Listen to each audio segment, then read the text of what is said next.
ഭാരതത്തിന്റെ സംസ്കാരത്തിന്റെ പ്രതീകം ആയിട്ടാണ് കാവ്യ പതാക, ഭഗവ പതാക.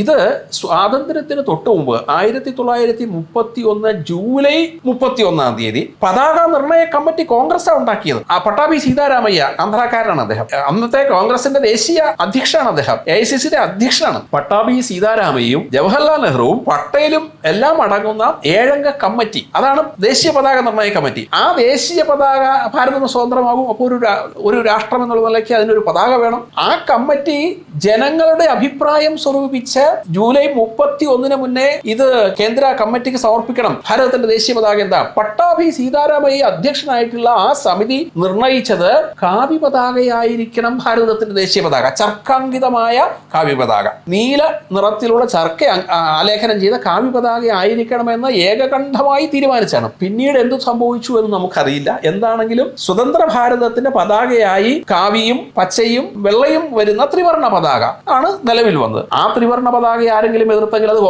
കമ്മ്യൂണിസ്റ്റുകാരാണ് എതിർത്തത്, അല്ലാതെ RSS എതിർത്തിട്ടില്ല. രാജ്യം ഒരു പതാകയെ, സ്വതന്ത്ര ഭാരതത്തിന്റെ പതാകയെ സ്വീകരിച്ചു. നമ്മൾ അതിനെ എല്ലാ കാലത്തും ബഹുമാനിച്ചിട്ടുണ്ട്, ഇന്നും ബഹുമാനിച്ചുകൊണ്ടിരിക്കുന്നു. അതേസമയം ഈ പറയുന്ന സാംസ്കാരിക ഭൂപടത്തിൽ ഭാരതീയ സംസ്കാരത്തിന്റെ പ്രതീകമായ കേസരി വർണ്ണം കാവ്യ പതാക, അത് സംസ്കാരത്തിന്റെ പ്രതീകമാണ്.